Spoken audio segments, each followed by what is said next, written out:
Hello everyone, welcome back to Law Vita. My name is Aradhya. I hope all of you are doing well. आज हम लोग international law subject का introductory lecture cover करेंगे जिसमें बहुत सारी चीज़ें कवर करेंगे. मतलब मान लो एक ही लेक्चर में पूरा खजाना भरा हुआ है इंटरनेशनल लॉ से जुड़ा हुआ. ठीक है, इससे पहले हम लोगों ने एक सेशन ऑलरेडी लिया है. Again, very important topic, and I say the heart of international law, that is UN Charter and League of Nations. We have covered it from every aspect. ठीक है, आप लोग जाकर उस लेक्चर को देखना. प्लेलिस्ट बनी हुई है यूजीसी नेट इंटरनेशनल लॉ की, यू कैन चेक दैट. ठीक है, आज हम लोग बहुत सारी चीज़ें कवर करेंगे. Right from the meaning, the definitions of international law. कई बार पूछी जाती है डायरेक्टली कि किस जूरिस्ट ने इंटरनेशनल लॉ को किस तरह से डिफाइन किया है, अपना क्या व्यू रखा है. ठीक है, इसके अलावा हम जानेंगे कि पब्लिक इंटरनेशनल और प्राइवेट इंटरनेशनल लॉ, इन दोनों ही कंसेप्ट में क्या डिफरेंस है. Then there comes a very important question that is international law true law और नॉट, कि इंटरनेशनल लॉ ट्रू लॉ है, वाकई में लॉ है या नहीं है. ठीक है, then we will see the subjects of international law. International law के क्या क्या सब्जेक्ट्स होते हैं. देन वी विल सी कि what is the relation between international law and municipal law. तो उससे जुड़ी कुछ थियोरीज हैं, we'll read that, we'll understand that. And ये सारे मेरे खुद के बने हुए नोट्स हैं जिनका यूज़ करके मैंने 3 times यूजीसी नेट क्लियर किया है इन लॉ सब्जेक्ट. ठीक है, सो मैं आपको एक्सप्लेन एवरी थियोरी करूंगी, बट जिस तरह से मतलब आपको उसमें की पॉइंट्स क्या याद रखने, उस तरह से हमने ये नोट्स को बनाया है. ठीक है, then we'll see the basis of international law, उस पर बेस कुछ थियोरीज हैं, and at the end some important facts which you have to remember for the introductory session.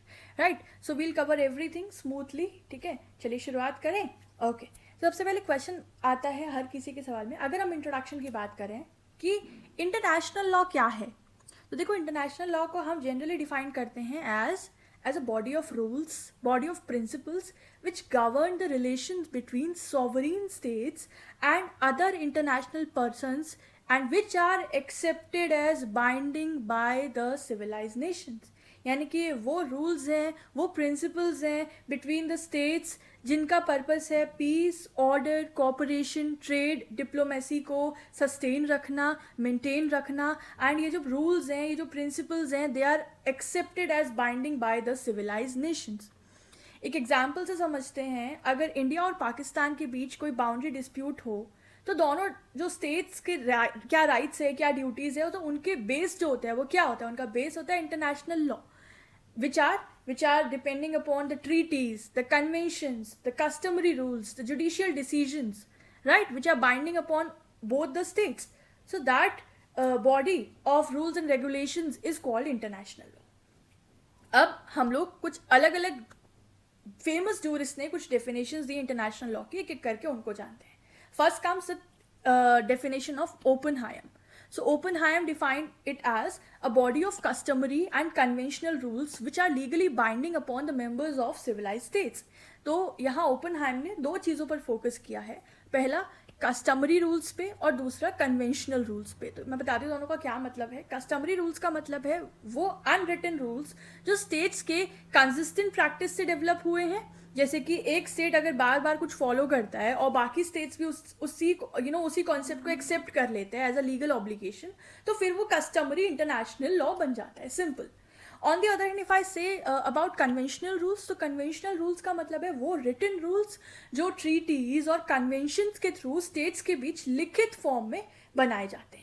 अब देखो, ओपनहाइम ने यहाँ कहा that this is the body of customary and conventional rules which are legally binding upon the civilised states. तो इसका मतलब है international law उन स्टेट्स पर लागू होता है जो अपने आप को सिविलाइज नेशन के ग्रुप में समझते हैं, है ना. ये टर्म थोड़ा पुराना है, कॉलोनियल एरा से आया हुआ है, तो that we say civilise states. तो ओपनहाइम के हिसाब से international law is equals to what, is equals to customs plus conventions which are both binding upon civilized states, means which are binding in nature. Very simple, straightforward. ठीक है, तो ये बात आप याद रखना ओपनहाइम की definition. Now moving ahead, next definition is by Stark. So he stated that international law is that body of law which is comprised of principles and rules of conduct which states feel themselves bound to observe. देखिए यहाँ Starke ने भी same base लिया principles और rules of conduct का, है ना. But यहाँ उन्होंने एक साइकोलॉजिकल एलिमेंट इंट्रोड्यूस किया, that is which states feel themselves bound to observe. यानी कि अगर कोई स्टेट अपने आप को किसी रूल को फॉलो करने के लिए मॉरली और लीगली बाउंड फील करती है तो वो ही इंटरनेशनल लॉ का पार्ट बन जाती है. ठीक है. So here, whenever state feel themselves bound to observe, and when they start following those principles and rules of conduct, then they become the part of international law. This is what Stark is stating. तो Stark के according international law is based on consent. ये consent पे based है, ये sense of obligations पे based है, not just on written rules, है ना. फॉर एग्जाम्पल जैसे अगर सभी स्टेट्स मान लेती है कि prisoners of war should be treated humanely, है ना, और वो सब इस रूल को फॉलो करती है because they feel it binding, उन्हें लगता है कि ये बाइंडिंग है, तो ये रूल कस्टमरी इंटरनेशनल लॉ बन जाता है. Simple, right. So here Starke focused on the feeling of obligation, है ना. ये बात आप याद रखना कि लॉ तभी काम करता है जब स्टेट्स उसे एक्सेप्ट करते हैं. ठीक है. So here Starke focused on the obligation to feel themselves bound to observe. Okay, remember here Oppenheim focused on customs plus conventions which are binding upon civilized state, and Stark focused on the principles and rules of conduct which the state considered themselves कि they are obligated to observe them. Now third definition is given by Brearley. He stated that international law is a body of rules and principles of actions which are binding upon the members of the civilized states in their relations with each other. ठीक है. Definition थोड़ी बड़ी होती है, मैंने notes में उनको थोड़ा कंसाइजली लिखा ताकि मैं लास्ट मिनट में भी क्विक रिविजन कर सकूं. So body of rules and principles of actions which are binding upon the civilised states. तो ब्रेयरली की डेफिनेशन में आप नोटिस करेंगे उन्होंने फ्रेज यूज किया है rules and principles of action, यानी कि इंटरनेशनल लॉ सिर्फ लिखे हुए रूल्स तक लिमिटेड नहीं है बल्कि उसमें वो प्रिंसिपल्स भी आते हैं जो स्टेट्स के कंडक्ट को गाइड करते हैं. प्रिंसिपल्स ऑफ एक्शंस, है ना. ब्रियरली ने एम्फेसाइज दिया है एक्चुअल एक्शन पर, ये बात आप याद रखो. He focus upon actual action, right. Practical implementation of rules पे फोकस किया. वो कहते हैं अगर स्टेट्स इन रूल्स को अपने एक्शन में फॉलो करते हैं ना, then these become the binding laws for their states. ठीक है. So, for example, like there is a principle of non-intervention that no state will intervene in other states' domestic affairs. तो हर state दूसरे के internal matters में interfere नहीं करती. तो ये एक principle of action है जो accepted है, followed है, and hence it is a part of international law. तो basically Brearley के हिसाब से international law is equals to what? It is equals to rules plus principles of actions, and which is followed by the civilized states. Simple. ठीक है. तो अभी तक 3 definitions clear हैं. चलो. अच्छा, ये बात याद रखना, ऐसा नहीं है that you will be thinking कि हो सकता है कुछ लोगों को ये जो टॉपिक है, ये डिस्कशन है, बोरिंग लग रहा हो. बट बोरिंग लगे तो लगे, टॉपिक से क्वेश्चन तो आते हैं. ठीक है. आप PYQ उठा के देखो, मेरी बात तो मानो ही मत. मैं तो ये कहती हूँ, मैं हर लेक्चर में कहती हूँ, तो मेरी बात मत मानो कि हम ये क्यों पढ़ रहे हैं, हमें ये नहीं पढ़ना चाहिए. तुम PYQ उठाओ, अगर इनमें से क्वेश्चन ना मिल जाए तब मुझसे आके कमेंट सेक्शन में बात करना. ठीक है. प्रीवियस ईयर से क्वेश्चंस बनते हैं, इन्हीं टॉपिक से बनते हैं कि ये डेफिनेशन पूरी लिख के दे देंगे और ये पूछेंगे तुमसे कि ये डेफिनेशन किसने दी है, ऐसे पूछते हैं. ठीक है. चलो. Fourth definition is given by grey. Grey sets that international law is the law which regulates the conduct of states in there course intercourse और इन कोर्स विद ईच अदर. ठीक है. तो ये definition short but very practical है. Grey के हिसाब से international law का मेन पर्पस क्या है? इसका मेन पर्पस है रेगुलेट करना the conduct of the states. ठीक है. इसके अकॉर्डिंग इंटरनेशनल लॉ वो body of rules and regulations है जो कि स्टेट्स के कंडक्ट को रेगुलेट करती है, उनके म्यूचुअल डीलिंग्स में रेगुलेशंस फ्रेम करती है. ठीक है. या इंटरकोर्स का मतलब है कम्युनिकेशन, रिलेशन, ट्रांजेक्शन, सब कुछ है जो स्टेट्स एक दूसरे के साथ करते हैं, चाहे डिप्लोमेटिक रिलेशंस हो, ट्रेड अग्रीमेंट्स हो या बाउंड्री मैटर्स हो. ठीक है. अगर इंडिया और नेपाल के बीच कोई बॉर्डर डिस्प्यूट है या इंडिया और US के बीच कोई ट्रेड अग्रीमेंट है, तो इन सब केसेस में उनका कंडक्ट इंटरनेशनल लॉ के प्रिंसिपल्स के अकॉर्डिंग ही रेगुलेट होता है ना, जो भी वो ट्रीटीज बनाते हैं, जो भी वो कन्वेंशंस को फॉलो करते हैं. ठीक है. सो बेसिकली ग्रे की डेफिनेशन ये क्लियर करती है कि इंटरनेशनल लॉ का नेचर प्रैक्टिकल और रिलेशनल है. It governs state to state relation. ठीक है. ग्रे का फोकस है that it regulate the conduct of states in their relations with each other. Clear.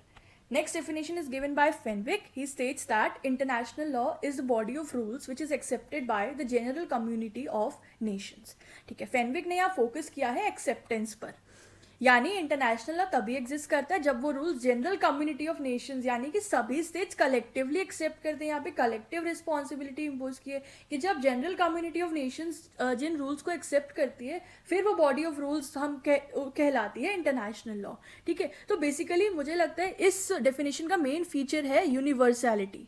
ठीक है. अगर एक या दो स्टेट्स किसी रूल को एक्सेप्ट करे तो वो इंटरनेशनल लॉ नहीं बन जाता है, पर जब majority of the international community उस रूल को एक्सेप्ट कर लेती है तब वो कस्टमरी रूल बन जाता है। ठीक है, जैसे कि for example the prohibition of genocide, ये एक रूल है जो ऑलमोस्ट सारे नेशंस एक्सेप्ट करते हैं, इसीलिए ये कस्टमरी इंटरनेशनल लॉ का पार्ट है। ठीक है, तो फेनविक का जो फोकस है वो यूनिवर्सैलिटी पे है एंड एक्सेप्टेंस पे है। ठीक है, कि जब majority of the states किसी rules को accept करती है then that body of rule is known as international law. Okay, next definition is by Hans Kelsen. So Hans Kelsen defines as a system of norms, a legal order which regulates the behavior of states. And Hans Kelsen focus upon international morality और ethics. ठीक है, Hans Kelsen का जो approach है वो थोड़ा different है, वो एक pure legal theorist थे। ठीक है, याद रखना उनकी theory भी है pure legal theory। उन्होंने कहा है कि लॉ एक हायरार्की ऑफ नॉर्म्स होती है जिसमें सबसे ऊपर ग्रैंड नॉर्म होता है, यानी कि जो बेसिक नॉर्म होता है। हमारे इंडियन लीगल सिस्टम में कॉन्स्टिट्यूशन ऑफ इंडिया को ग्रैंड नॉर्म माना जाता है, that is a basic law जिसके बेस पे बाकी सारे लॉज जो हैं वो क्रिएट होते हैं। ठीक है, तो कैल्सन के अकॉर्डिंग इंटरनेशनल लॉ भी एक लीगल ऑर्डर है जो स्टेट्स के कंडक्ट को रेगुलेट करता है, और जब तक स्टेट्स उससे रीऑर्गेनाइज करते हैं वो एज इट इज बाइंडिंग रहता है। तो आई विल से कि कैल्सन का जो concept it is more theoretical in nature, but again important है, आप याद रखना that Kelsen linked international law with positivism and he talked about international morality. ठीक है, कैल्सन ने इंटरनेशनल मोरालिटी के ऊपर बात की, याद रखना सवाल बनते हैं। ठीक है, that's why I added it. Okay, next definition is by Holland. So sir Holland defined international law as the vanishing point of jurisprudence. ये क्वेश्चन तो बड़ा रिपीटेड पूछता है कि that which jurist stated international law as a vanishing point of jurisprudence. This is Holland. तो ये थोड़ा philosophical statement है। हॉलैंड का कहना था कि इंटरनेशनल लॉ कोई ट्रू लॉ नहीं है क्योंकि यहाँ कोई सॉवरीन अथॉरिटी नहीं है ना, जो कि इस लॉ को इन्फोर्स करे, इसलिए उन्होंने इसे वेनिशिंग पॉइंट ऑफ जूरिस्प्रूडेंस कहा, यानी यहाँ पर लॉ और मोरालिटी के बीच की बाउंड्री ब्लर हो जाती है, ये कहना है हॉलैंड का। सिंपल वर्ड में समझो, Holland didn't completely reject international law, उन्होंने कंप्लीटली रिजेक्ट नहीं किया, rather he said it's not a perfect system of enforceable laws. ठीक है, ये परफेक्ट सिस्टम नहीं है लाइक अ म्यूनिसिपल लॉ। ठीक है, therefore he used this term the vanishing point of jurisprudence. आप ये डेफिनेशन याद रखिएगा। Now there are two more definitions I have added later. Yeah, the one is the famous case of Queen versus Kane of 1876, जिसमें जो जजेस थे उन्होंने international law के कंसेप्ट को डिस्क्राइब किया था as a collection of usages which the civilized states have accepted as binding on themselves in their mutual intercourse. तो यहाँ पे मैंने इसकी की टर्म मेंशन की है that international law is the collection of usages. तो ये एक फेमस इंग्लिश केस था जहाँ कोर्ट ने ऑब्जर्व किया कि इंटरनेशनल लॉ कोई स्टैट्यूट लॉ नहीं है बल्कि एक कलेक्शन ऑफ यूजेज है, यानी कि वो प्रैक्टिसेस हैं और वो कस्टम्स हैं जो सिविलाइज स्टेट्स अपने म्यूचुअल रिलेशंस में एक्सेप्ट कर चुकी है। ठीक है, for example maritime boundary rules हो गए, डिप्लोमेटिक इम्यूनिटी का कंसेप्ट हो गया, या अम्बेसडर्स को कैसे ट्रीट करना है, ट्रीटमेंट ऑफ अम्बेसडर्स हो गया, ये सब ओरिजिनली प्रैक्टिसेस से डेवलप हुए थे, है ना। तो जिसे अब स्टेट्स ने एक्सेप्ट कर लिया and now hence they become the international law. So therefore queen versus Keyn के केस में it was stated that international law is equals to the collection of accepted usages. ठीक है, remember this. Okay, the last definition that we're discussing here is of Schwarzenberger. So he defined international law as that international applies to those international treaties which have been granted the international personality. तो इस definition में एक modern dimension आया था। Schwarzenberger ने कहा कि international law सिर्फ states के लिए नहीं बल्कि उन सब entities के लिए है जिनको international personality मिली हुई है। ठीक है, ये कह रहे हैं कि इंटरनेशनल लॉ उन लोग के लिए, उन एंटिटीज के लिए, उन बॉडीज के लिए which have been given the international personality. ठीक है, तो इनका फोकस इंटरनेशनल पर्सनैलिटी पे। ना what does it mean? International personality means the capacity to have the rights and duties under international law, जैसे कि ट्रीटीज में पार्टी बनना, क्लेम्स फाइल करना, इम्यूनिटीज इंजॉय करना, etcetera. For example United Nations, for example World Health Organization, for example International Committee on Red Cross, है ना, ये सब इंटरनेशनल पर्सनैलिटी रखती हैं ये सारी ऑर्गेनाइजेशन, इसलिए ये भी इंटरनेशनल लॉ के सब्जेक्ट्स हैं। तो इन शॉर्ट स्क्वार्ज़नबर्गर ने एक्सपेंड किया कि international law applies beyond states, ठीक है, इन्होंने स्टेट से बाहर जाके इंटरनेशनल लॉ के स्कोप की बात की. He included international organization. He included non-state actors as well within this term of international entities. ठीक है. So remember who talks about international treaty and the international entity in his definition, Schwarzenberger. Who discuss collection of usage, the case of Queen versus Kane. ठीक है. Who discuss about international morality, Kelsen. Who discuss the vanishing point, Holland. ठीक है. Who discuss about universality the acceptance, Fenwick. ठीक है. Who talks about the conduct of states, Gray. Who talks about the principle of action, Brierly. Who talks about obligation, हमें लगता है कि अरे now we are bound to observe these rules, तो Starke said this. And who talked about the customs and conventions, so Oppenheim talked about it and explained international law respectively like that. ठीक है. याद रखेंगे आप लोग. अब तक हम लोगों ने सारी डेफिनेशंस कवर कर ली हैं. चलिए आगे बढ़ते हैं. And these all are very important. अब यहाँ पे मैंने 3 पॉइंटर्स ऐड किए हैं इंट्रोडक्शन में. इंपॉर्टेंट आपके लिए जानना कि हमारे इंटरनेशनल लॉ के फादर कहलाते हैं हुगो ग्रोशियस. ये आप याद रखना. ठीक है. And he was a very famous jurist. आप फिलहाल इतना याद रखना that he is known as the father of international law, Hugo Grotius. Next question बनता है दैट इंटरनेशनल लॉ की जो टर्म है ये पहली बार किसने यूज़ की थी. सो फ्रेंड्स, ये जो टर्म है this was first use by sir Jeremy Bentham in 1780. ये फैक्ट आप याद रखेंगे. ये टर्म कॉइन की थी या यूज़ की थी जेरेमी बेंथम ने. एंड इंटरनेशनल लॉ के फादर कहलाते हैं सर हुगो ग्रोशियस. एक कॉन्सेप्ट और है, एक टर्म रहती है, लीगल टर्म है, लैटिन टर्म है जस्ट जेंटियम, जिसका मतलब है लॉ ऑफ नेशंस, जो कि है इंटरनेशनल लॉ. तो ये जो कंसेप्ट है जस्ट जेंटियम का, ये इवॉल्व हुआ था during the reign of Roman Empire. ठीक है. तो ये पॉइंट भी आप याद रखना. I have added here. चलिए अब हम लोग बात करेंगे. एक छोटा सा कॉन्सेप्ट है बट इक्वली इंपॉर्टेंट है. क्वेश्चन फ्रेम हो सकता है, असर्शन रीजनिंग के बेस पे भी क्वेश्चन फ्रेम हो सकता है, या फिर ये बोल देंगे कि choose the correct and incorrect option. तो ये आप याद रखो. हम बात करेंगे कि public international law, private international law में क्या डिफरेंस है. देखो मेरी बात ध्यान से सुनो. इंटरनेशनल लॉ एक अम्ब्रेला टर्म है जो जनरल नेशंस के बीच के रिलेशंस को गवर्न करता है. ये बात तो अभी तक हमें समझ आ गई है. लेकिन इसके अंदर भी 2 मेजर ब्रांचेस होती हैं. एक है पब्लिक इंटरनेशनल लॉ और एक है प्राइवेट इंटरनेशनल लॉ.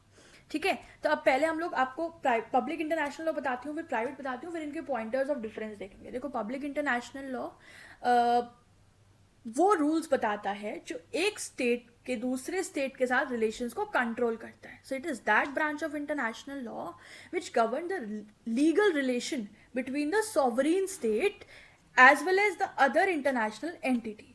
ठीक है. जैसे कि हमने बात की अलग अलग कमिटीज़ होती हैं इंटरनेशनल लेवल पे, नॉन स्टेट एक्टर्स होते हैं. तो स्टेट्स का आपस में जिस तरह से लीगल रिलेशन होगा उसको गवर्न करने की जो बॉडी है that is public international law. ठीक है. किस तरह के रिलेशंस को कंट्रोल करती है पब्लिक इंटरनेशनल लॉ की बॉडी, जैसे कि पीस की सिचुएशन, वॉर की, boundary dispute, diplomatic relation, treaty, trade etcetera. कुछ कन्वेंशंस थी जैसे कि जेनेवा कन्वेंशंस थी, जैसे कि वियना कन्वेंशन थी, जैसे कि हमारा यूएन चार्टर है. तो ये जितने भी कन्वेंशंस हैं या जो चार्टर है बेसिकली उनका काम क्या, उनका रोल क्या है, how they are the part of public international law, that they govern the relation between the states. है ना. ये स्टेट वर्सेस इंटरनेशनल ऑर्गेनाइजेशन का मैटर होता है, उसको गवर्न करता है एंड पब्लिक इंटरनेशनल लॉ के डोमेन में आता है. नाउ अब मैं आपको इस साइड की बात करती हूँ कि प्राइवेट इंटरनेशनल लॉ क्या होता है, जिसे हम लोग याद रखना कॉन्फ्लिक्ट ऑफ लॉज भी कहते हैं. ठीक है. ये एक थोड़ा डिफरेंट कॉन्सेप्ट है. It basically deal with the cases where there is a conflict of law between individuals belonging to different country. यानी कि जब कोई इंडिविजुअल या प्राइवेट एंटिटी का लीगल डिस्प्यूट अराइज होता है और वो डिस्प्यूट इंटरनेशनल एलिमेंट रखता है, for example parties different countries की है, तब क्वेश्चन उठता है कि कौन सा लॉ अप्लाई होगा. और इसी क्वेश्चन का आंसर देता है प्राइवेट इंटरनेशनल लॉ. सपोज करिए एक इंडियन कंपनी और एक अमेरिकन कंपनी के बीच कॉन्ट्रैक्ट हुआ और दोनों के लॉज अलग अलग हैं. अब अगर डिस्प्यूट होता है तो कौन सा लॉ लगेगा, इंडियन लॉ लगेगा या यूएस लॉ लगेगा. या फिर एक इंडियन सिटीजन, फॉर एग्जांपल एक इंडियन सिटीजन फ्रांस में शादी करता है तो उनकी मैरिज की वैलिडिटी पर कौन सा लॉ अप्लाई होगा. तो इन सब केसेस में प्राइवेट इंटरनेशनल लॉ काम करता है to decide which country's law will prevail the matter. Simple. समझ में आया. चलो अब हम एक एक करके इनकी डिफरेंस पॉइंट्स मैं आपको बता देती हूँ. देखो पहला पॉइंट मैंने बताया that public international law deal with the states. ठीक है. इनका जो ये गवर्न करता है relation between the states as well as the international entity. यहाँ पे आप इंटरनेशनल एंटिटी भी लिख सकते हो. On the other hand, talking about the private international law, so it governs the relation between the private individuals, between the individuals of different states, individuals of different states. Public international law is similar for all the countries, remember, and it vary from one country to other. Of course, it varies depending upon the nationality of the different parties of the case. Okay? Public international law is more focused and more derived on based upon the customs and treaties. On the other hand, private international law is framed by legislature of the respective nations, no doubt here. ठीक है. Basically we call it the municipal law, है ना, remember. Public international law is more uniform, ठीक है, generally uniform रहता है and common for all the nations. Private international law की बात करूँ then it varies from one country to another country depending upon the domestic laws. ठीक है. फिर हम बात करें इन्फोर्समेंट की कि पब्लिक इंटरनेशनल लॉ कैसे इन्फोर्स होता है. Generally it is enforce by the international tribunals like ICJ, international court of justice, international criminal court, और सैंक्शन बाय द स्टेट्स. अगर हम बात करें प्राइवेट इंटरनेशनल लॉ की, so it is enforce by the national courts. They are applied by the national courts applying the foreign law principles. ठीक है, याद रहेगा. और पार्टीज लिख देना. देखो पब्लिक इंटरनेशनल लॉ में पार्टीज कौन कौन होती हैं. They involve states, international organisations. And in private international law parties involve the individuals, the companies, the corporations, etc. Right? So this was a basic difference that you need to know. ठीक है. Basically फिलहाल इतना याद रखो. Public international law is equals to law between, should I write it? This is law between the states and this is law between individuals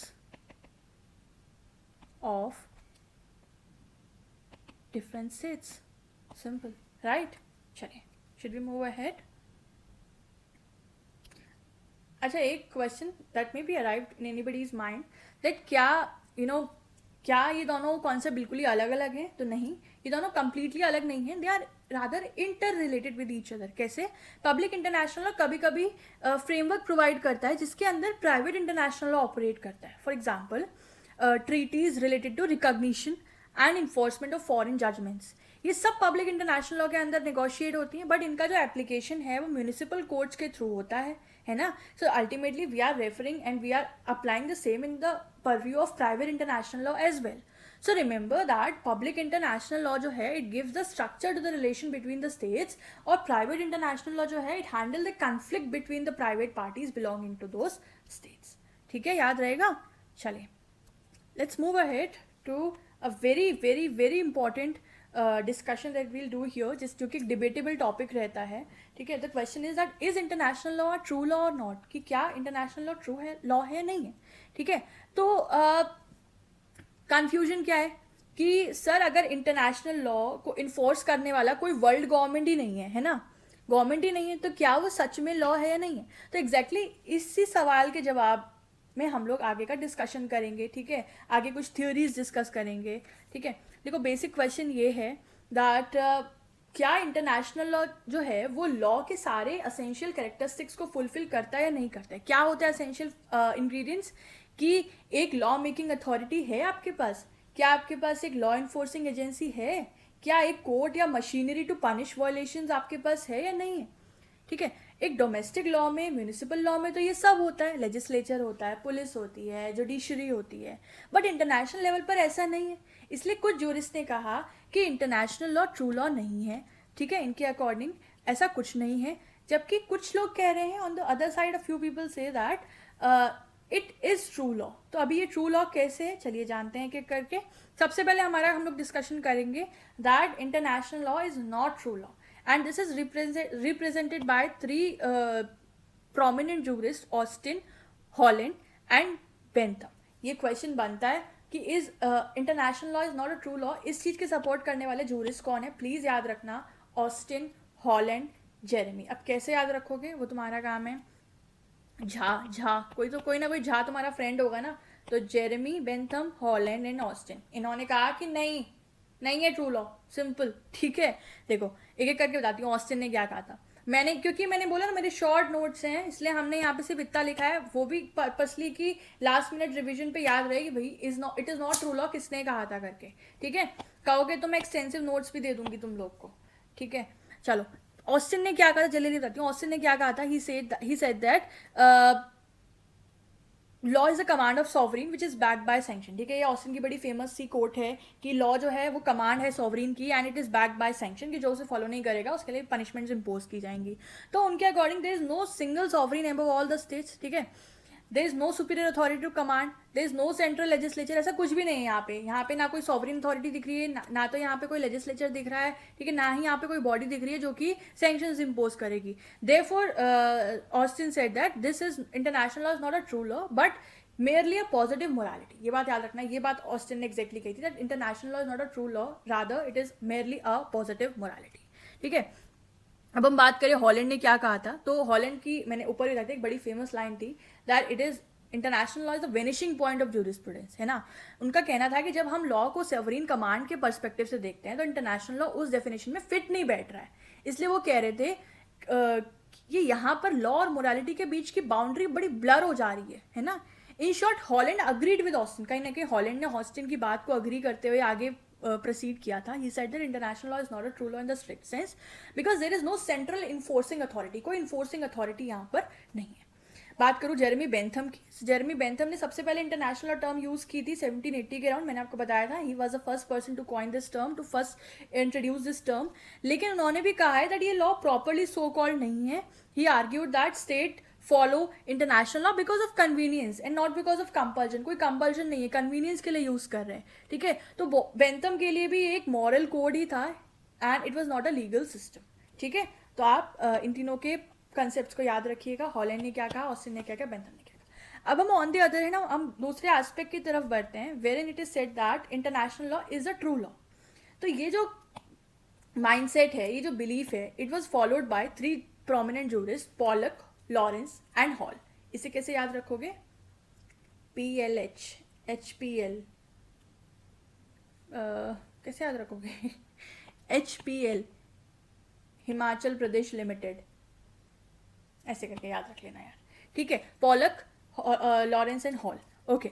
Pollock का view क्या था, Pollock ने बोला था that law is not a command of sovereign but a rule of action which is enforce by a society. तो Pollock के हिसाब से अगर कोई सोसाइटी, यहाँ पे हम लोग इंटरनेशनल कम्युनिटी की बात करें, अगर सोसाइटी एक सेट ऑफ रूल्स को बाइंडिंग मानती है और वो रूल्स कंसिस्टेंटली फॉलो हो रहे हैं, ठीक है, तो वो लॉ ही हुआ ना, पॉलक का ये कहना है, ठीक है। इंटरनेशनल कम्युनिटी भी अपने कंडक्ट के लिए कुछ फिक्स रूल्स फॉलो करती है, जैसे ट्रीटीज हो गए, कस्टम्स हो गए, कन्वेंशंस हो गए, तो वो भी एक लीगल ऑर्डर बन जाते हैं। इन सिंपल वर्ड्स, पॉलक ने लॉ को सिर्फ सॉवरीन से नहीं बल्कि कम्युनिटी प्रैक्टिस से लिंक किया और उनके अकॉर्डिंग इसी वजह से इंटरनेशनल लॉ एक ट्रू लॉ है।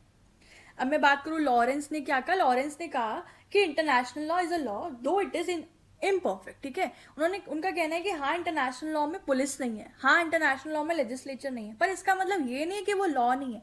ये different kind of legal system है जो कंसेंट और एक्सेप्टेंस के बेसिस पर चल रहा है, ठीक है। स्टेट्स ट्रीटी साइन करते हैं, उन्हें लीगली फॉलो करते हैं, अगर वॉयलेट होता है तो कॉन्सिक्वेंसेज होते हैं, जैसे कि सैंक्शंस इंपोज किए जाते हैं, आइसोलेशन होता है, रिटेलिएशन होता है। तो क्लियरली ये सिस्टम इन्फोर्स भी तो हो रहा है ना, बस अलग तरीके से हो रहा है। तो इसीलिए लॉरेंस के अकॉर्डिंग ये ट्रू लॉ है।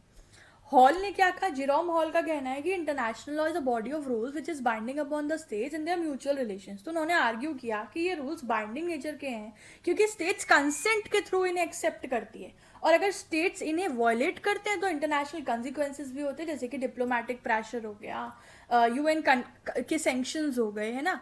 तो even without a central authority enforcement हो रहा है through reciprocity, through collective will, इसलिए ये ट्रू लॉ है। जेरोम हॉल का ये कहना है, ठीक है। तो हमें समझ में आ रहा है, आपको समझ में आ रहा है दैट एक जो सेट ऑफ पीपल है वो कैसे डिबेट कर रहे हैं कि ये ट्रू लॉ नहीं है, और कैसे एक सेट ऑफ पीपल ये क्लेम कर रहे हैं कि ये ट्रू लॉ है और किस बेसिस पे, ठीक है। आपका ये समझना बहुत ज़रूरी है।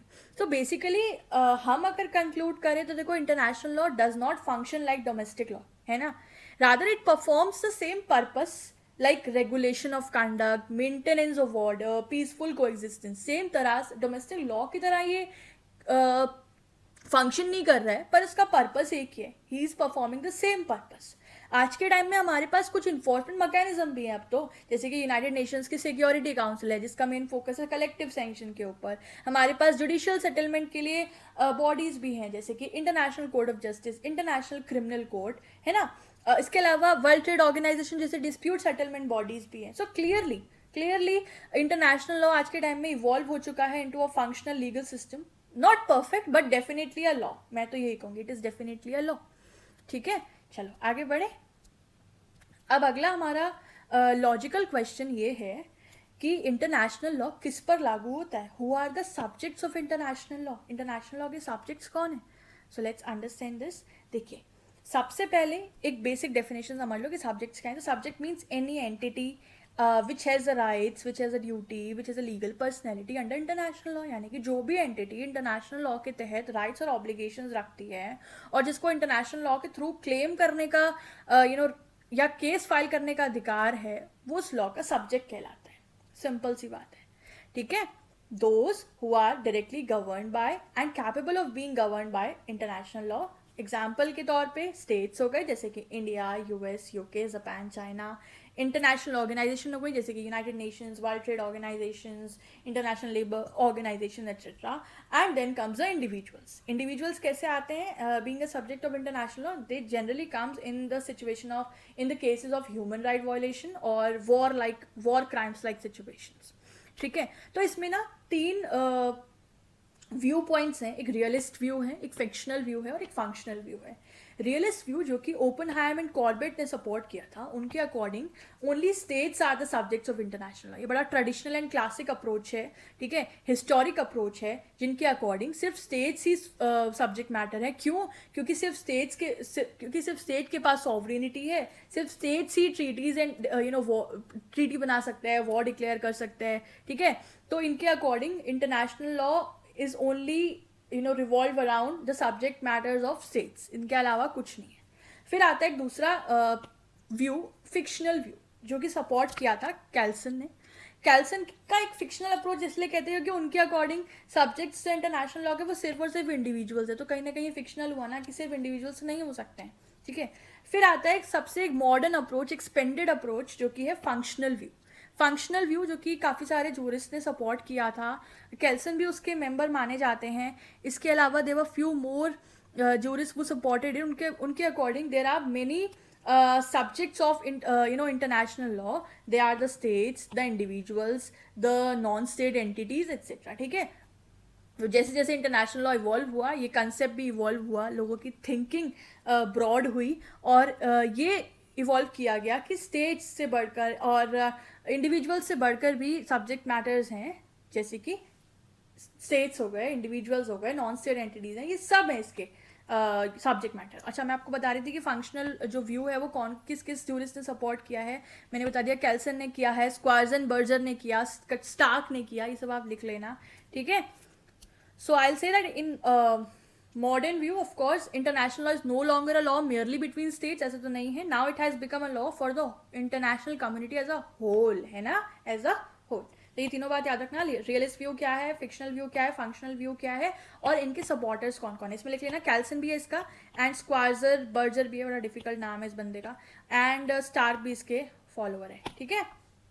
Let's move ahead. The next discussion topic is relationship between international law and municipal law, ठीक है। तो ये क्वेश्चन हर स्टूडेंट रेज करते हैं कि भाई क्या रिलेशन क्या है international law and municipal law का, ठीक है। तो अगर एक स्टेट ने कोई इंटरनेशनल ट्रीटी साइन की है तो क्या वो ऑटोमेटिकली उसके डोमेस्टिक लॉ का पार्ट बन जाती है, सवाल उठता है ना।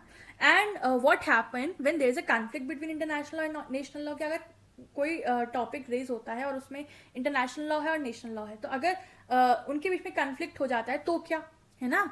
तो इस टॉपिक को समझने के लिए ना हमें कुछ थ्योरीज समझनी होती हैं, जैसे कि यहाँ पे है dualistic theory, monist theory, transformation theory etcetera.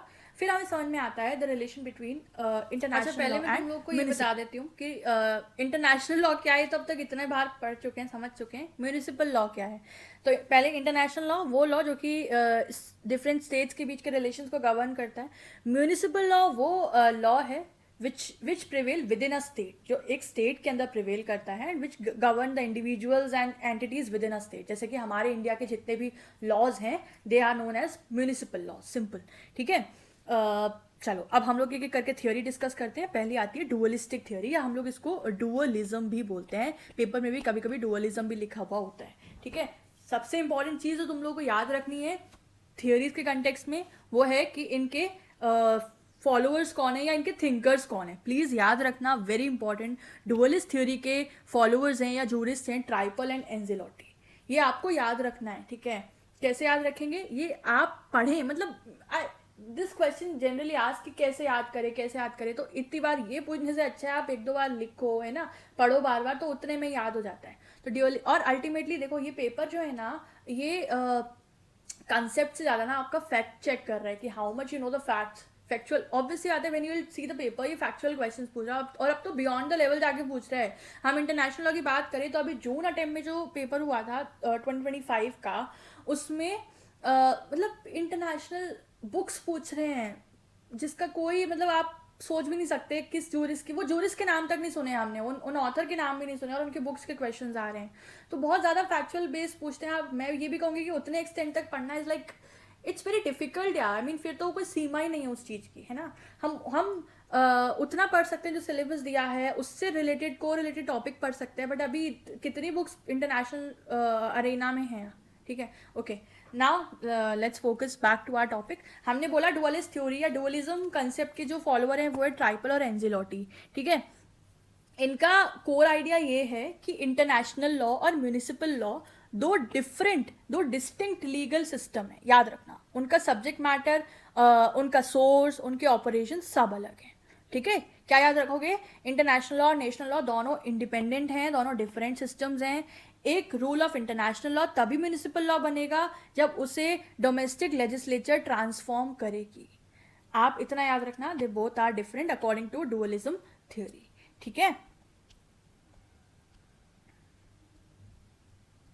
अगर किसी भी ट्रीटी को डोमेस्टिक यानी कि म्यूनिसिपल लॉ में अप्लाई होना है तो ट्रीटीज सेल्फ एग्जीक्यूटिंग नहीं होती हैं. Those treaties require the transformation through legislation, which will be formed and which will be enforced by the bodies of a respective state. है ना. अगर इंडिया ने एक इन्वायरमेंटल ट्रीटी साइन की है तो वो तब तक इन्फोर्सेबल नहीं होगी जब तक पार्लियामेंट उसके लिए डोमेस्टिक एक्ट पास ना करे, लाइक इन्वायरमेंट प्रोटेक्शन एक्ट जो कि 1986 का था, जो कि इन लाइन था with the Stockholm declaration obligations. Right. तो आप ये याद रखें, according to dualist theory international law and municipal law operate in two different spheres, neither automatically overrides the other. ठीक है. कोई भी ऑटोमेटिकली दूसरे को ओवरराइड नहीं करता है जब तक वो प्रॉपर लीगल मैनर में उसको इन्फोर्स नहीं कराए. चलिए. सेकेंड थियोरी इज मॉनिस्ट थ्योरी, इसको भी हम लोग मॉनिज्म बोलते हैं. इसके जो फॉलोअर्स हैं, जो इसके थिंकर्स हैं, they are Kelsen, they are वर्डरोस. ठीक है. कैल्सन है मेनली, आप कैल्सन याद रखना. इनका व्यू बिल्कुल ऑपोजिट था डुअलिस्ट कंसेप्ट से. They say that international law and municipal law are part of one single system. ये दो डिफरेंट नहीं है, दे वन सिंगल सिस्टम है. ठीक है. मॉनिस्ट बिलीव दैट वेदर इंटरनेशनल और national, it is ultimately one unified system of norm. वो बोलते हैं चाहे इंटरनेशनल हो चाहे नेशनल हो, चाहे ये अल्टीमेटली है तो एक यूनिफाइड सिस्टम ऑफ नॉर्म ना. अगर दोनों में कन्फ्लिक्ट होता है तो international law shall prevail because it is higher and more universal. ठीक है. अगर किसी भी स्टेट के और इंटरनेशनल लॉ के रूल्स में कॉन्फ्लिक्ट अराइज होता है तो इंटरनेशनल लॉ प्रिवेल करेगा. ये मोनिस्टिक थ्योरी कहती है. एंड वैसे इनका कहना है that these are part of one single legal system. They both are connected and they both are interdependent with each other. ठीक है. जो कंट्रीज हैं जैसे कि नीदरलैंड है, फ्रांस है, दे फॉलो मॉनिज्म. उनके यहाँ कुछ international treaties automatically domestic law का पार्ट बन जाते हैं. ठीक है. इसके अलावा यूरोपियन यूनियन जो है that also follows monistic practice. ठीक है. EU laws directly apply to the member states. Okay. shall we move ahead? The next theory is transformative theory, transformation theory, and it is a variation of dualism. थोड़ा variation है, and this is again supported by Ancelotti and Tripel. इनके according international law को municipal law में implement करने के लिए transformation की ज़रूरत होती है. They say that international law undergo a transformation into municipal law. ठीक है. अगर इंटरनेशनल लॉ को म्यूनिसिपल लॉ में इंप्लीमेंट होना है तो एक ट्रांसफॉर्मेशन की ज़रूरत है. जब तक डोमेस्टिक लेजिस्लेचर कोई एक्ट पास नहीं करता है तब तक इंटरनेशनल ऑब्लिगेशन इन्फोर्सेबल नहीं होगी. ठीक है. इंटरनेशनल लॉ एक्ट करता है as a source of municipal law. For example India ने रेटिफाई किया था सीडॉ को. You might have heard about CEDAW. CEDAW का ईयर याद कर लेना, प्रीवियस ईयर में पूछा जाता है. Convention on elimination of all forms of discrimination against women, CEDAW. लेकिन इंडिया ने रेटिफाई कर दिया, लेकिन डोमेस्टिक इम्प्लीमेंटेशन कब हुआ?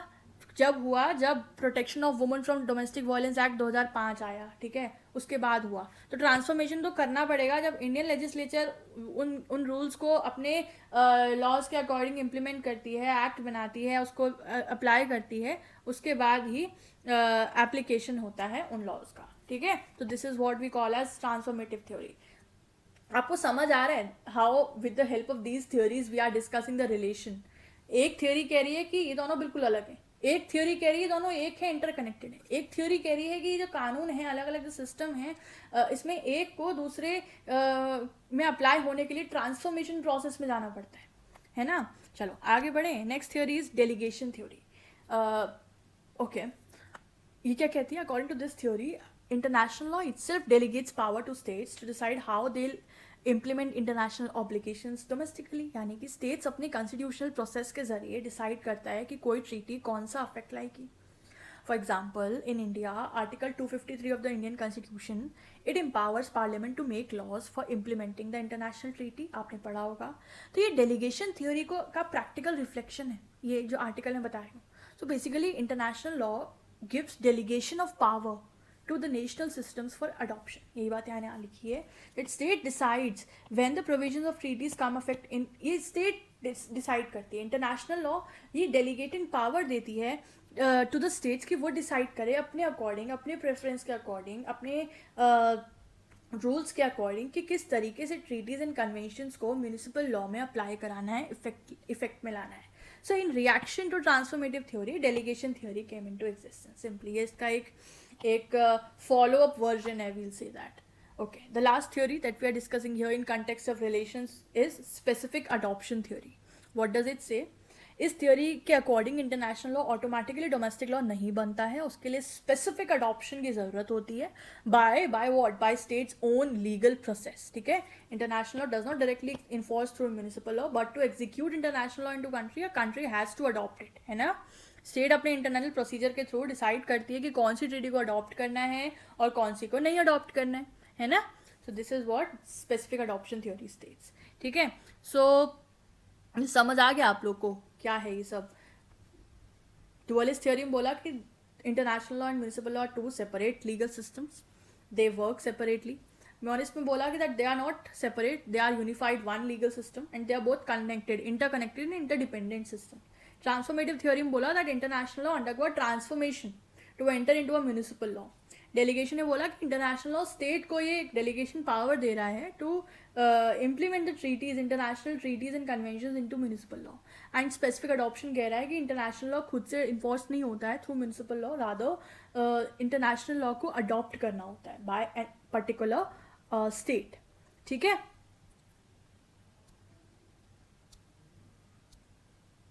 चलिए अब आता है अगला सवाल और अगला heading. And this is the last heading. Yes, this is the last heading of our today's discussion is the basis of international law and the related theory. यानी कि इंटरनेशनल लॉ का फाउंडेशन क्या है, आखिर ये लॉ किस basis पर binding है? क्या ये मोरालिटी पर बेस्ड है, ये कंसेंट पर बेस्ड है, या कुछ यूनिवर्सल नेचुरल प्रिंसिपल्स पर बेस्ड है? ठीक है, तो इस टॉपिक को समझने के लिए कुछ डिफरेंट थ्योरीज हैं जो जूरिस्ट ने एक्सप्लेन की हैं, जैसे कि naturalist theory, positivism theory, consent theory, auto limitation theory and some modern approaches. ठीक है, तो मैंने आपको बता दिया कि बेसिस का क्या मतलब है. यहाँ पे बेसिस का मतलब है यहाँ पे वो आधार जिसकी वजह से इंटरनेशनल लॉ स्टेट्स के लिए बाइंडिंग होता है ना. फॉर एग्जांपल, अगर इंडिया एक ट्रीटी साइन करता है तो वो क्यों मानेगा उसे? क्या इसलिए क्योंकि मोरालिटी कहती है, या इसलिए क्योंकि उसने खुद अपनी मर्जी से अग्री किया?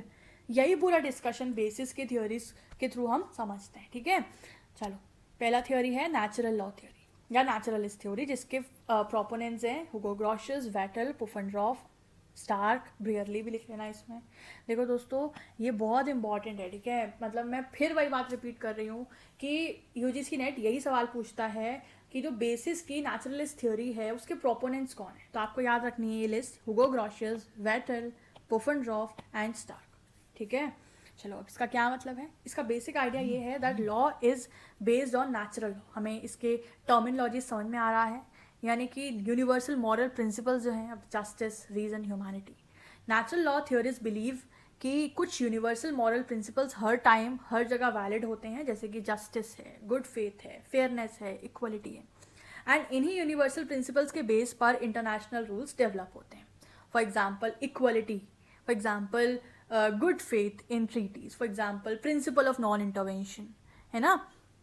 और उन्हीं के बेसिस पर इंटरनेशनल लॉ जो है वो प्रिवेल करता है एंड अप्लाई होता है. That's simple.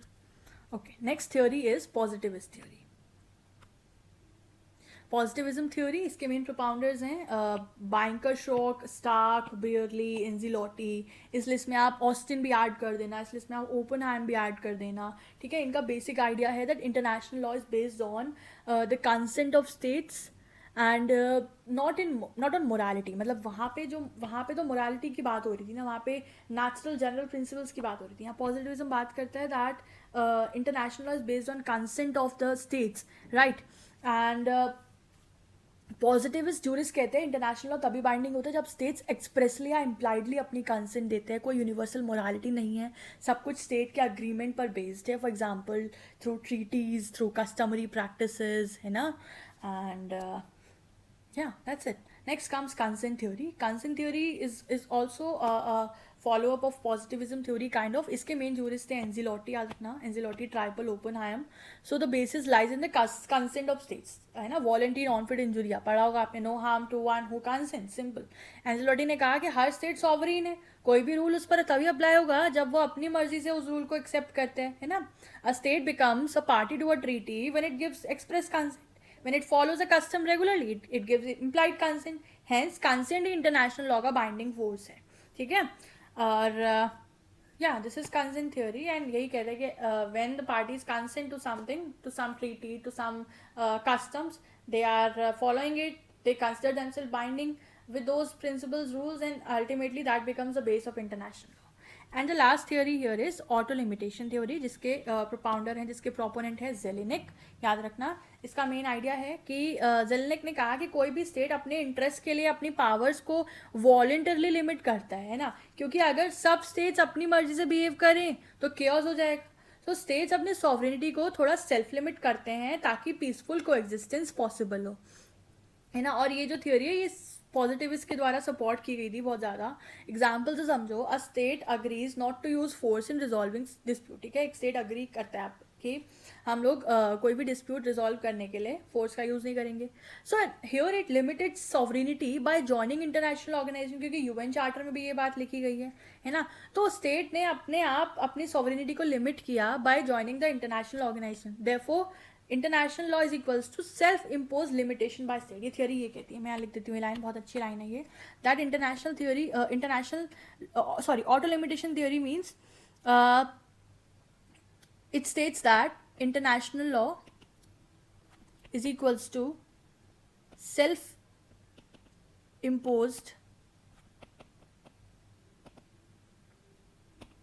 limitation by states, और उस वही बेस है इंटरनेशनल लॉ का. ठीक है.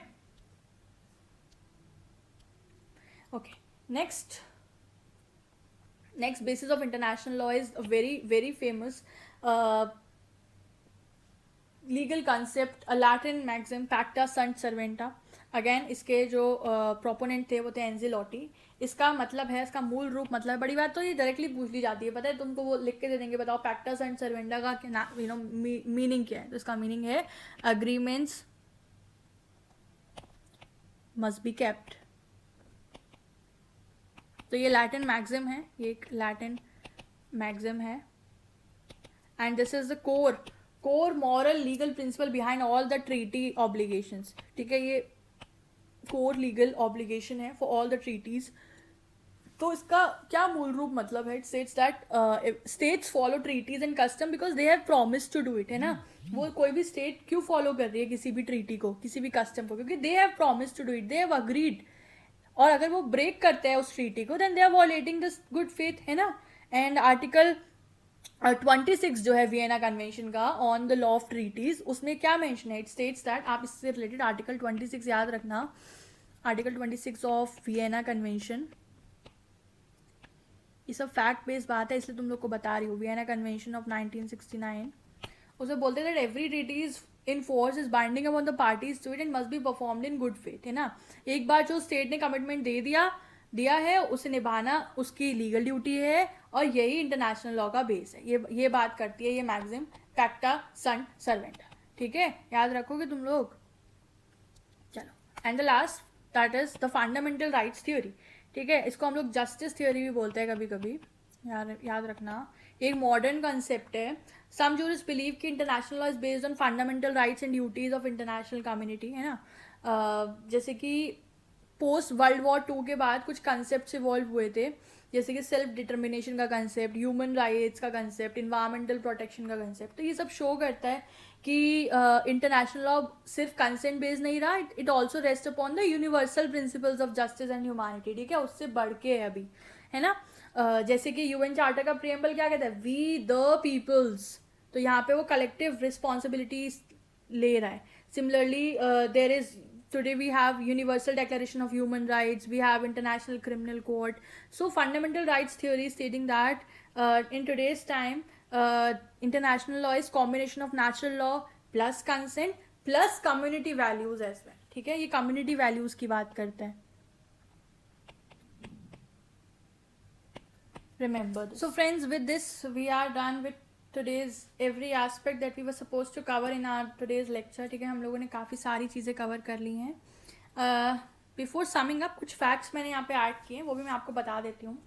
चलो, कुछ फैक्ट्स जो हमने प्रीवियस ईयर क्वेश्चन से डिराइव किए हैं, हम इनको बहुत डिटेल में नहीं जाएंगे, आई जस्ट रीड इट. ठीक है, now there is a question that who has remark, किसने ये बात कही है, that it is both practically inconvenient and also contrary to the best juristic thought to deny international law's legal character. ठीक है, तो ये बात ब्रियरली एंड ओपनहाइम दोनों ने कही थी. तो ऑप्शन में कोई एक रहेगा, या तो ब्रियरली या Oppenheim. Next question is who has criticised international law by remarking that this is pompous law of nations which is so eloquent in books and silent in the cabinet of diplomat. ठीक है, international law को criticise करते हुए ये line किस jurist ने कही थी, this is said by Immanuel Kant. मैंने याद रखा है कि पोम्पस लॉ जो टर्म जब भी आएगा, this is said by Immanuel Kant. Next question is international law must be continuously develop by revision in content. ये किसने कहा है कि इंटरनेशनल लॉ को डेवलप होते रहना चाहिए, उसको उसमें रिविजन की जरूरत है, बार बार उसमें रिवाइज होता रहे. ठीक है, एंड एक्सपेंशन हो उसके स्कोप का, इंप्रूवमेंट्स होते रहे उसमें समय समय पे, so that it is kept in accordance with the changing needs of international community. तो ये बात कही है एडवर्ड कॉलिंस ने, बड़ी अच्छी बात कही है. चलिए, who remark international law that it is a living and expanding code. तो ये बात कही है लॉर्ड चांसलर सेंकी ने. याद रखना, लिविंग एंड एक्सपेंडिंग कोड कहा है लॉर्ड चांसलर सेंकी ने. Next is form of rules accepted by civilised states as determining their conduct towards each other and each other subject is defined as international law. तो ये international law को define किया गया था in the case of very famous case of West and Central Gold Mining Company Limited versus King. याद रखना. Okay, last question here is who said that grand function of law of nature was discharged in giving birth to modern international law. ठीक है, तो ये बात कही थी Henry main ने, सर हेनरी मेन ने. ठीक है, तो दोस्तों पूरा हो गया लेक्चर, लंबा हो गया बहुत, बट मेरा टारगेट पूरा हुआ. मुझे इसे पहले हो रहा था कि जितना होगा करके आधा ब्रेक कर दूंगी, पर नहीं, पूरा हो गया अभी एक ही में. हम लोगों ने सारा इंट्रोडक्शन ले लिया, डेफिनेशंस कवर करी, कुछ जनरल टर्म्स देखी, पब्लिक प्राइवेट इंटरनेशनल लॉ के उसमें डिफरेंस देखा, इंटरनेशनल लॉ ट्रू लॉ है या नहीं है इस कंसेप्ट को समझा, सब्जेक्ट्स ऑफ इंटरनेशनल लॉ के कंसेप्ट को कवर किया, relationship of international law and municipal law cover किया, एंड द बेसिस. ठीक है, और ऐसा भी नहीं है हवा हवा में पढ़ा, हर चीज़ को इतने डिटेल में पढ़ा कि अगर तुम लोग ने ध्यान से सुना है ना तो तुम्हारे दिमाग में रहेगा. मुझे तो ऐसा लगता है रहना चाहिए. एक कंक्लूजन लाइन में यहाँ दूंगी कि इंटरनेशनल लॉ एक ऐसा सिस्टम है जो स्टेट्स के बीच के रिलेशंस को रेगुलेट करता है, ये अभी तक हमने समझा, ताकि दुनिया में पीस और कॉपरेशन बना रहे, है ना. ये लॉ स्टेट्स के कंसेंट, उनके अपने कमिटमेंट्स और शेयर्ड मॉरल वैल्यूज पर बेस्ड है. ये एक परफेक्ट लॉ नहीं है, but it has no global police और वर्ल्ड पार्लियामेंट, ये बात सही है, but it is a functional and evolving law, ये भी बात सही है, which operates through mutual respect, which operates through sanctions, international institution, collective conscience of humanity, है ना. So guys, this was a complete lecture. I hope आप लोगों को यूजफुल लगा हो तो मुझे कमेंट सेक्शन में बताना, है ना. अदरवाइज, जैसे अगर अभी मान लो आप लोग ने ये लेक्चर ओवर किया ना, आपने कहा कि भाई मज़ा आ गया पढ़ के, या चलो अच्छे में नहीं कहते हैं, बुरे में कहते हैं कि अरे मैडम ने अच्छा नहीं पढ़ाया, या अरे इस चीज़ को ऐसे कवर करना चाहिए था, तो वो भी तुम मुझे कमेंट में बताओ। उससे पता है क्या होगा, मैं उसे क्रिटिसिज्म के तौर पे नहीं लूंगी, ठीक है, जेन्युइनली बता रही हूँ। मैं उसे अपनी ग्रोथ में यूज़ करूंगी कि ओके स्टूडेंट्स का ये फीडबैक है, मुझे ये चीज़ बेहतर करनी है ना। तो वो मुझे पता तो होना चाहिए। वो कैसे बताओगे तुम लोग, मुझ तक कन्वे करोगे, या तो मुझे इंस्टाग्राम पे डीएम करके बता सकते हो, ठीक है, आप मुझे ईमेल कर सकते हो, या आप मुझे कमेंट सेक्शन में लेक्चर सुनने के बाद डायरेक्ट बता सकते हो। चॉइस इज योर्स, ठीक है। So this was it video. अगर थोड़ा भी पसंद आया हो तो लाइक करिएगा, फ्रेंड्स के साथ शेयर करिएगा, चैनल सब्सक्राइब नहीं किया है तो सब्सक्राइब करिएगा। ऐसे और डिटेल्ड कंसेप्चुअल लॉ लेक्चर्स के लिए मैं मिलूंगी आपसे अगले नेक्स्ट लेक्चर में। Till then everyone, keep learning, keep growing, and remember law becomes powerful only when you understand its purpose, है ना, याद रखना। लॉ तभी पावरफुल होता है जब आप उसका पर्पस समझ पाए, ठीक है। तो अच्छे से तैयारी करिए जिस भी एग्जाम की आप तैयारी कर रहे हैं। Thank you so much for watching. This is Aaradhya Gupta from Law Vita signing of.